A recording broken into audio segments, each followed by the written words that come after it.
Alright guys, what is going on? When you're just starting out your SaaS, you might be starting to understand that marketing your product is super tough, and that's probably why you're watching this video. Before we dive into this video, I just want to let you know that somewhere down the line of this video, we're giving away a giveaway. So stay tuned, it's going to be interesting. Maybe you just released your SaaS and you figured out maybe people will just come and start using it, and now you're realizing that it's much harder than you thought. Marketing in any business, usually it's much tougher than you would imagine at the beginning, and it's a complete thing that you need to learn for any specific niche. And in this video, I'm going to go through how to get started specifically with SaaS and specifically with software products. Now, don't be afraid. If you're not getting any users, I'm going to help you. That's what we're here for. If you haven't already, smash that like button, subscribe and everything so that we can help others and so that you'll get tons of more information about marketing and around SaaS and how to make more money with your SaaS and be more successful. Now, before we get started, huge danger sign, be very careful. If you're just starting out, do not just throw money on ads. You're going to lose a lot of money at the beginning. This is very intuitive for a lot of people.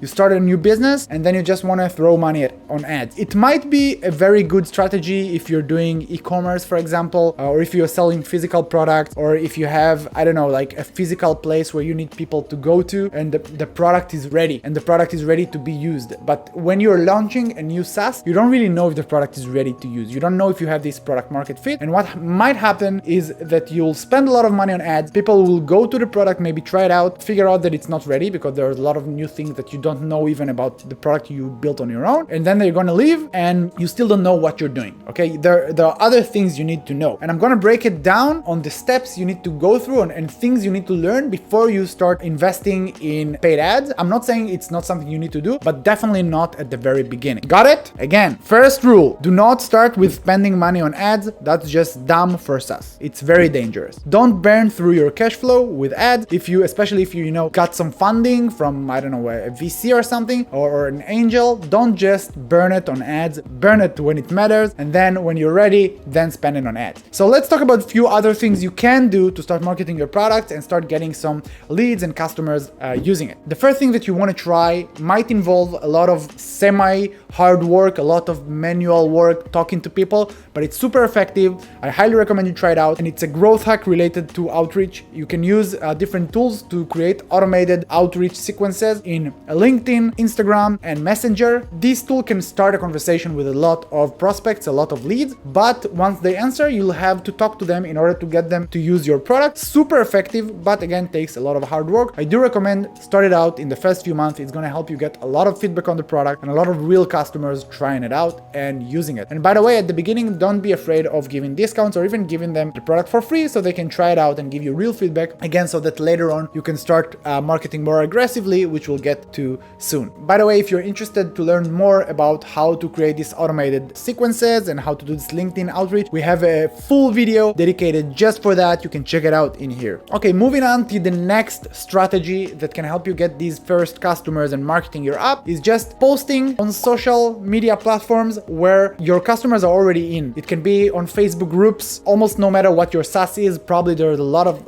Facebook groups out there that are related to this content. One thing you can do is either post on it, but this is usually not as effective, and usually these groups don't like paid promotions. Another option would be to use the search box of that group, search for relevant keywords, and then comment on people looking for similar solutions. So Facebook would be one great opportunity. Quora is also a great one. Search for questions that are relevant to your solutions and answer. And the better the answer is, the better your chances of ranking higher and get more impressions on it. Now, Quora, a lot of the times, is ranking very high on Google as well. So if you do that, definitely great idea. The third place I would go to is Reddit. There are a lot of subreddits that are talking about subjects relevant to your topic. Search for relevant topics or posts and comment there to suggest your solution. So these are three areas that I would definitely recommend to get these first customers, start these conversations. Again, this is a lot of kind of hard work. You need to hustle, but it will definitely worth your time, and these can generate leads for you in the long run. Specifically especially Reddit and Quora, they tend to rank very high on Google. So if you answer the right questions and the right topics, people might look for the answer and get to your answer later on and get to your product this way. The next strategy, which is probably the most effective on this list, I'm not sure if it's the most effective, but it's one that is definitely great when you're just starting out, is to build integrations to different platforms that are going to generate leads for you on a consistent basis, possibly for years. There are a few points you need to consider. First of all, you want to make the integration as simple as possible so you don't have to work super hard in terms of development resources. Two, you want to build this integration in a way that ideally it's going to be easily replicate to other similar platforms, and I'm going to give you a few examples soon. And three, ideally you want integrations on platforms where they have app stores, and in the app stores you have reviews so that you can gather these reviews and over time get even more exposure through these platforms. And these integrations usually go by categories. I'll give you some examples. If it's e-commerce, you got Shopify, you got BigCommerce, you got Square, etc. If it's messaging, you got Slack, you got Microsoft Teams, etc. If it's CRMs, you got Zendesk, you got, if it's help desk, sorry, you have Zendesk, you have Freshdesk, you have Crisp, you have Gorgias, you have tons of others. And if you have connectors, you got Zapier, Integromat, etc. So if you build these integrations in a smart way that is very easily going to be replicated, you can be on multiple of these platforms at the same time, and then you can get more traffic from each one of them. Again, the more integrations, the merrier. The next thing you'll have to do with these integrations is optimize the uplisting for each integration. Now, if you want us to make some more content around this, please comment uplisting in the comment section below. I'll make sure to create a video about it. It's not something we created yet, but this is an extreme high volume growth channel for a lot of different apps and a lot of different SaaS products. So I recommend really invest in these integrations. All right, and subscribe, by the way, because we have tons of videos about marketing for SaaS as well. Moving on to the next strategy, which is also super effective. And in this case, I'm also going to give you a live example of one thing we've done. And that would be to release tons of organic content to platforms, video content to platforms like TikTok and YouTube. Now, my personal favorite is YouTube because it's a search engine based on search. Unlike TikTok, Facebook, and Instagram, all these feed-based products where you upload some sort of content, you can see it for like a week and then it disappears. YouTube will always be there and people will always search for relevant content and might find your video if it's still relevant. And it's also tend to rank on Google. And I want to give you a very good example in a second of one thing that we've done that got thousands, tens of thousands of eyes on it and got us tons of new customers. The beautiful thing about these videos is that you don't really need to think too much about how to create these videos. Now we have this, studio here, and over time we got to a place where we have high quality production to our videos. We have good sound, we have good lighting, we got the green screen behind and a big team taking care of everything. Yes, it's not a real room. It's a green screen. Let's see what it does to the video if I do this. I don't know if it does anything. Never mind. So when you're just starting out, you don't need to worry about it. You can just use Loom. Loom, it's a Chrome extension where you click it, it's automatically recording the screen, it's automatically showing what you've done, the sound and everything, and you can create how-to tutorials based on your product. And you won't believe how effective it is, because when people are looking for the solution on YouTube to the problem you're solving, they're looking on YouTube or on Google, you're going to rank first. And now it's time for an example. Okay, if you type in 17-track Shopify on Google and scroll down a little bit, you'll see a video by Reconvert. It's our video. You know what? I'm just gonna create a quick Loom video just to show you an example of what it looks like. All right, so this is Loom. As you can see, here are my notes. All I have to do in order to generate this video is just to do this, and you can go through your different features of the product, create on, and here's the green screen. You see, I told you there's a green screen here. So if I just head over to Google and type in 17-track Shopify, look what's going on. If I scroll down, and it used to be at the first result, but because it was like 2018 or something. Here is this video. Now this video ranks super high on Google for some reason. All right, and this is a video I created on November 5, 2018, introducing how to solve a problem with order tracking with my product on Shopify. Let me just show you what it looks like. Okay, super lame. This is me. I look a little bit better because I'm younger, like 4 years ago in my shitty apartment, just taking a screenshot of the product. You can see it got 25,000 views for this product. The amount of comments is like 50, 146 likes. We got tons of installs just from creating it. And it's not the only case. I don't know if I can try product recommendations Shopify. I don't know if I'm gonna find something, but it might suddenly show me me some videos. Yeah, here it is. You see, product recommendations, Shopify. We are the first ones. I don't know why, but these videos turn to rank much easier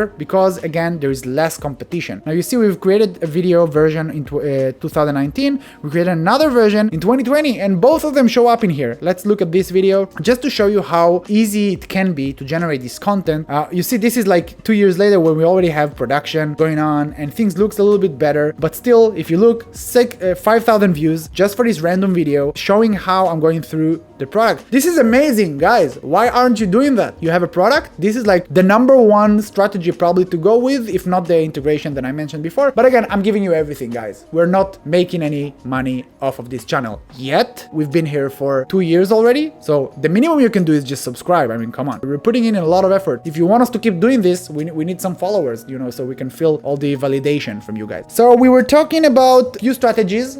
We were talking about integrations. We were talking about growth hack, outreach, organic channels like Facebook, Quora, Reddit. And we talked about creating these organic videos and, you know, uplisting optimization and all of that. Now, all of this, it's a great way to get started and get these free first users to use your app. The next thing you need to do, and this is super important because this is the next step, and this step is crucial between getting started and starting marketing aggressively via paid ads. This step is to know your numbers. And the reason this is important is if you spend money on ads and you don't know these numbers, you might get new customers, but you might be losing money, but you just won't know it. Let's say that it's costing you, I don't know, $5 to get a new customer. Customer pays, you know, let's say $50, okay, to get new customer, and customers pay $10 a month on average. And let's say that the customer stays 4 months on an average, okay? So you're paying $50 to get a new customer that over his lifetime in 4 months paying you $40 back. Pretty much you're losing $10. So you must know your numbers in order to be profitable, okay? You need to know things like lifetime value or LTV. You need to know your ARPU or average revenue per user. You need to know your churn, which is the rate in which customers are leaving you, etc. By the way, again, if you want us to make more videos about analytics and terms around SaaS, just comment analytics in the comment section below or terms, and we'll make sure to make a video about it if we don't already. And then once you have this information, you can start calculating your results from paid campaigns and measure your ROI. In the given example before, your ROI is 80%, okay? You spent 50, you got 40, your ROI is 40% on ads, okay? But other than ads, you have other expenses, which means you're losing even more. So you need to figure out what's your operating costs in terms of percentages, and then from that, you'll need to understand what's the positive ROI you'll need to have in order to be profitable. So for example, 100% ROI is not good enough. This is breaking even, and then you have, you know, all the other costs of employees and servers and software and all of that. If you, let's say that you have 200% ROI, that's a good start. If you spend $50, you generate $100, and let's say that your operating cost is like 20%, it means that you have like $50 on the ad itself, $20 more on expenses, and then you stay with $30 profit for that customer. So that's a good way, and this is something you can scale up, which is the last step. Once you have these numbers, now it's time for you to really scale things up and start spending money on ads where it's profitable, okay? You need to know your ROI. Don't just throw money on ads without knowing your numbers. What I call them? Fun coupons. See that? A fun coupon. Basically, you want to be a data-driven marketer. It's very simple, like any other business. One other important tip that is important, you need to always keep improving the product in terms of activation. You need to keep improving the product in terms of onboarding, retention, monetization. Always keep improving things inside the product. The fact that you have these numbers and you're able to be profitable now, it's a good thing. But if you can just, instead of keeping customer for 4 months on average, you can make it 4.5 months on average, you're making a lot more money. If you can make $12 out of a customer per month instead of $10 a month, you're already making a lot more money. If you can get, I don't know, 50% of your customers to activate the product instead of 20%, that's a huge difference. Your conversion rate is much higher. Figure all these things out, be creative, keep optimizing and tweaking your product to make sure that it's fitting your customers, okay? This is why you need this product market fit, and then you can spend more on ads and everything kind of fuels itself, okay? It's like a, I don't know, a snowball. Okay, guys, as I promised you before, we have a giveaway, and today we're giving away a $100 gift card for Amazon. And if you want to get this $100, all you have to do is first subscribe to this video, which you should do anyway because we talked about it a few times. Like the video because I'm putting a lot of effort into it. Comment in the comment section below, and then what you need to do is create the best caption for this GIF in here, okay? The winner is going to be announced in the next video in the community tab, and check out the link below to see the GIF and so that you can edit the caption. Thank you for participating in our giveaway. And just before we're wrapping up this video, I just wanted to tell you about another cool video we have here, and I think it's super critical that you watch this one as well because it's as important as this one. It's talking about 8 steps for smart SaaS marketing strategy. You can check it out in here. Have an awesome day. I'll see you later.